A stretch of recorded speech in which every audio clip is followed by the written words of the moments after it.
Ma réponse spontanée, c'est d'abord de dire que je suis agente de pastorale. Après, je vais nommer la fonction que j'occupe ou le rôle qui m'a été confié. Mais ça ne serait pas tellement plus éclairant pour les gens que je dise que je suis coordonnatrice aux activités pastorales du diocèse de Québec. Ça ne serait pas plus éclairant pour eux parce qu'on est dans un monde plus sécularisé où il faut expliquer aux gens, quand on œuvre en Église, quand on travaille en Église, qu'est-ce qu'on y fait, qu'est-ce qu'on y vit. Alors que ce soit la fonction ou le statut ou le titre, pour les gens qui en parlent, là, c'est quand même chinois. Il faut expliquer. Essayer d'expliquer ce que c'est une agente de pastorale, c'est très difficile pour les gens de saisir véritablement le travail qu'on fait. Parce que, bon, d'abord, les gens savent la plupart, quand je regarde du côté de ma famille, les gens savent que j'ai une formation professionnelle, que j'ai beaucoup d'études. Alors, agente de pastorale, parce que, bon, il y a les agents d'assurance, il y a toutes sortes d'agents, hein? Alors, agente de pastorale. C'est quand j'ajoute le mot pastoral, bien, je leur dis tout simplement, pastoral, c'est prendre soin des autres, c'est s'occuper des autres. La question se situe beaucoup autour de ça, là, de mettre en relation avec le Christ. Et ça, peu importe comment je pourrais dire, le lieu dans lequel la situation de la personne. Donc, c'est vraiment d'essayer de voir, OK, la personne, est-ce qu'elle est plus de l'état de l'éveil? Est-ce qu'elle est recommençante? Sans lui dire nécessairement, mais d'essayer de piffer de quelle manière je pourrais essayer de la mettre en contact, en relation avec le Christ. Que la relation avec lui devienne la plus profonde possible, la plus amicale, la plus riche, qu'elle évolue le plus possible dans le sens où Dieu désire que ça aille. Et moi, ma job est d'aider la personne à cheminer. Ça va de tout, je dirais. Des formations de bénévoles, des rencontres au niveau de parents pour information, la catéchèse avec les jeunes aussi, parce qu'on est beaucoup dans un rôle de coordination, de formation, mais c'est important aussi de se garder les pieds sur le terrain avec les jeunes. Alors, l'ouvrage ne manque pas et je trouve ça vraiment drôle quand le monde me demande ce que je fais, parce que souvent, ils pensent que je fais d'autres choses que ça et c'est une implication comme bénévole. Ben non, les personnes découvrent vraiment que c'est une véritable profession et qu'on est plus qu'un aussi dans une unité pastorale à faire ça. Bien, c'est assez ample comme champ d'action. Si j'expliquais ça à quelqu'un dans l'autobus, pour éclairer, probablement que je parlerais d'abord des sacrements avec les enfants, parce que pour beaucoup de gens, c'est la porte d'entrée. Donc, si je parle de, si ton enfant veut faire... mais c'est sûr que c'est plus que ça. Je pense que j'essaie d'accompagner des gens sur leur chemin,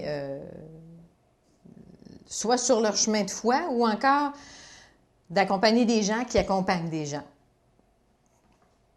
dans la foi. C'est beaucoup un travail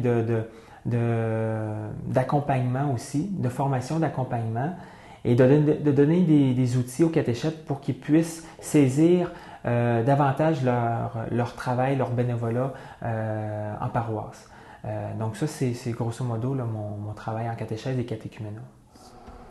Ces nouveaux agents et agentes de pastoral qui sont donnés par Dieu à notre Église comme un enrichissement de notre activité pastorale, comme un appui de grande qualité.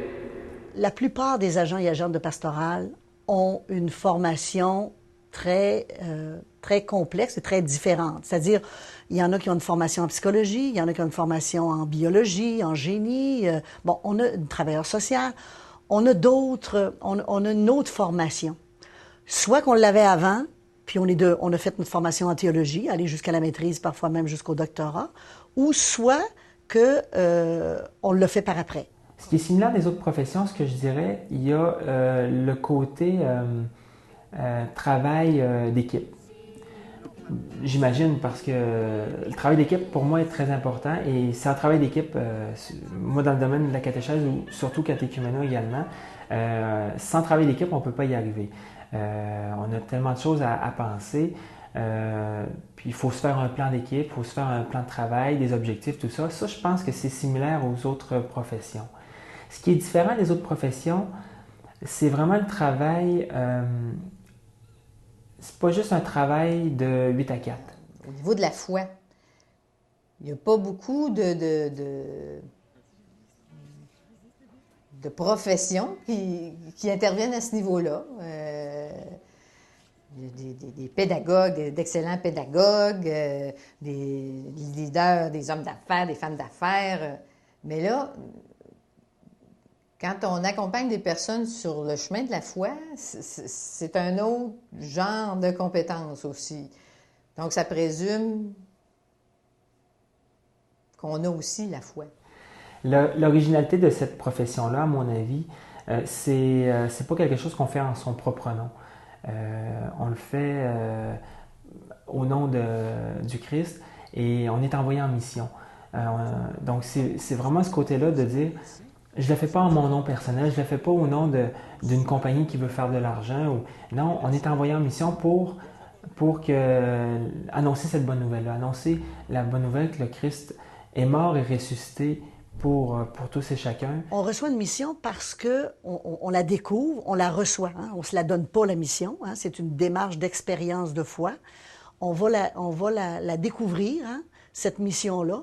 Mais c'est ce qui fait la différence avec l'aspect professionnel. Puis nous, on essaie de l'intégrer, évidemment, dans notre démarche comme telle de travail. Parce que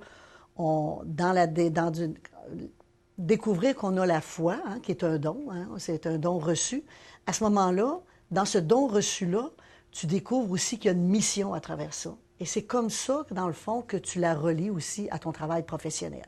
C'est ça la différence. Nos compétences, je dirais, elles sont intérieures aussi. C'est parce qu'on a reçu la foi. C'est le don. Je ne vais pas être émotive là-dedans, là. C'est ce qu'on reçoit comme... c'est un cadeau, hein? Et on le développe. On travaille pour l'intérieur, on travaille pour les cœurs. On n'est pas dans une dynamique de productivité, d'être efficace, d'avoir un rendement productif. On est vraiment dans le long terme.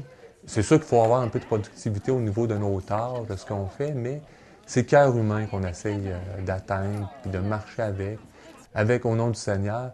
Donc, c'est assez original dans ce sens-là.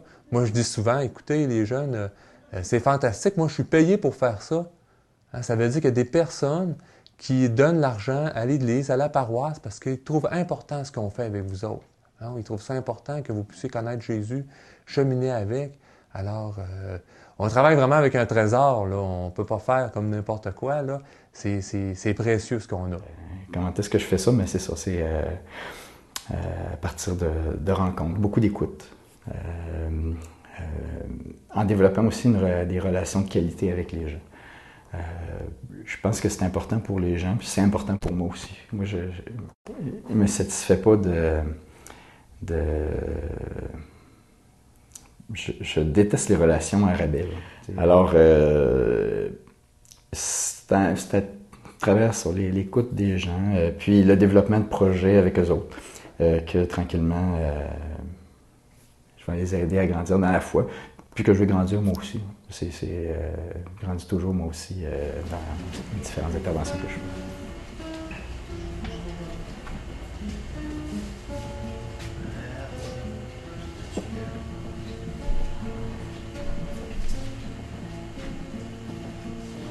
Des rencontres de catéchètes, des rencontres de bénévoles en paroisse, d'intervenants. Et là, c'est d'essayer de se mettre à leur place en paroisse. J'ai fait un peu de la paroisse, moi, les années passées, mais c'est toujours de se mettre dans leur position, de dire, OK, qu'est-ce qu'ils me demandent là? Lorsqu'on fait une formation, il y a une question qui est posée. Qu'est-ce qu'ils me demandent à travers leurs questions? Et toujours d'essayer de se mettre à leur place pour les aiguiller, les outiller le mieux possible. Présentement, le plus gros nombre des agents de pastorale est impliqué en pastorale paroissiale. Ils sont 46, à plus ou moins une personne près, là, impliqués en pastorale paroissiale à travailler soit dans des paroisses uniques ou des unités pastorales. Hommes et femmes, dont la moyenne est souvent autour de 58 ans d'âge. se combine à ça environ 25 personnes agentes de pastoral qui œuvrent au niveau des différentes structures diocésaines. Alors, les équipes régionales et les équipes qui tournent autour de la mission pastorale diocésaine. Alors, ça fait environ 70 agents et agentes très actifs au niveau du réseau paroisse, région, diocèse. Il y a également une cinquantaine d'autres agents, plus précisément 51 si on se fie aux statistiques qu'on avait en septembre, qui œuvrent dans d'autres domaines. On peut parler de pastoral la santé. Il y a des gens qui ont un mandat pastoral dans ce domaine-là, la pastorale carcérale, quelques autres personnes œuvrant plutôt au niveau de la jeunesse ou d'œuvres comme un patro. Alors, il y a une cinquantaine d'autres agents et agentes qui sont actifs présentement dans des domaines de pastoral autres que la pastorale paroissiale. Ce qui fait qu'on compte sur environ 120 personnes, là, si on fait des statistiques un petit peu arrondies. Là. Il y a 120 personnes qui partagent présentement la charge pastorale de l'évêque.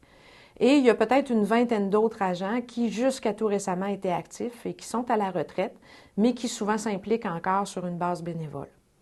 Alors, c'est en gros les statistiques les plus à jour qu'on possède actuellement sur les agents et les agentes de pastoral. L'originalité que je porte, moi, et que je sens que les gens reconnaissent quand je travaille avec eux, il y a comme quelque chose qui m'habite qui les dépasse.